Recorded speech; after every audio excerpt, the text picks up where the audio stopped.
दोस्तों यूं तो भारत की चाणक्य नीति के चलते चालबाज चीन चारों ओर से घिर चुका है। इसलिए कभी शांति के संदेश, कभी बैकडोर के लालच, तो कभी सीमा पर लड़ाकू जहाज उड़ाकर हेगड़ी दिखाने की कोशिश कर रहा है।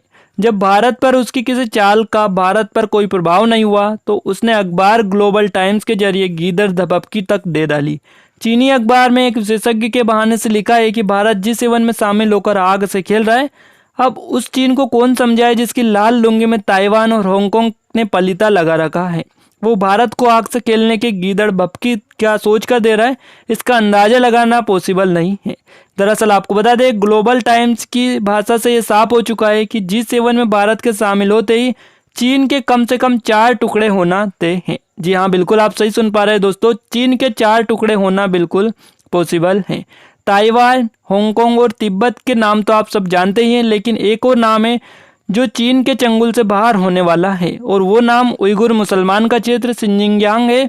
या हालांकि चीन को यहाँ जो है अच्छी तरह से समझ में आ गया है कि दुनिया की लगभग सभी बड़ी ताकतें उसे चारों ओर से घेर चुकी हैं। ऐसे समय में केवल भारत ही एक ऐसा देश है, अगर वो भी इन देशों के साथ मिल जाए तो चीन का बेड़ा गर्क होना तय है। क्योंकि ग्लोबल टाइम्स ने कहा है कि G7 के विस्तार का विचार भू राजनीतिक गणित पर आधारित है और इसका मकसद सिर्फ चीन की घेराबंदी करना है। अमेरिका भारत को इस पे शामिल करना चाहता है क्योंकि नई दिल्ली न केवल दुनिया की 5वीं बड़ी अर्थव्यवस्था बन गया है, अमेरिका की इंडो पैसिफिक रणनीति का भारत एक अहम पिलर बन चुका है।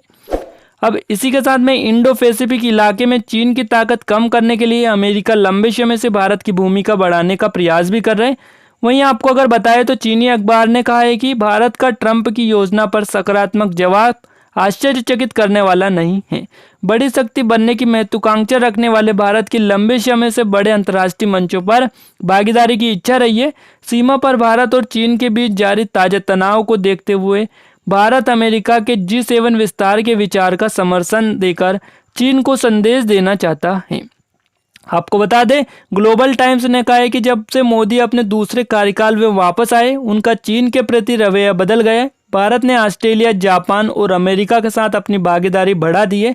इसी के साथ डोनाल्ड ट्रंप की भारत यात्रा के दौरान भारत ने ऐलान किया था कि वे अपने संबंधों को व्यापक वैश्विक राजनीतिक भागीदारी के स्तर तक ले जाएंगे। इसी के साथ अखबार ने कहा है कि इसका मतलब यह है कि भारत अमेरिका के इंडो पैसिफिक रणनीति को लागू करने के लिए तैयार है। बदले में भारत अमेरिका से बड़ी शक्ति का दर्जा हासिल करने और अन्य योजनाओं को पूरा करने में मदद चाहता है। अब ये जो कहना है सही होगा कि भारत चीन को निशाना बनाने के लिए अमेरिकी कई योजनाओं में सक्रिय है। कोरोना के बाद अगर चीन आगे बढ़ता है और अमेरिका नीचे आता है तो चीन को घेरने के लिए भारत के अमेरिका का साथ देने की पूरी संभावना है। वहीं ट्रंप ने के भारत और 3 अन्य देशों को G7 शिखर सम्मेलन में आमंत्रित करने से चीनी विदेश मंत्रालय के प्रवक्ता झाओ लिजियन ने पिछले दिनों चीन का रुख साफ कर दिया था। झाओ ने कहा था कि चीन का मानना है कि सभी अंतर्राष्ट्रीय संगठनों और सम्मेलनों को विभिन्न देशों के बीच आपसी विश्वास बढ़ाने वाला होना चाहिए, जिससे बहुपक्षीयता कायम रह सके और विश्व शांति और विकास को बढ़ावा मिल सके। अब उसके साथ ही उन्होंने कहा था कि हमारा मानना है कि यह दुनिया भर के लोगों की भारी बहुमत की भूमिका है।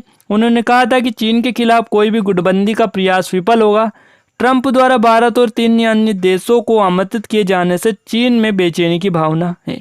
तो दोस्तों यही था आज का वीडियो। आई होप को सारी जानकारी आपको मिल गई होगी।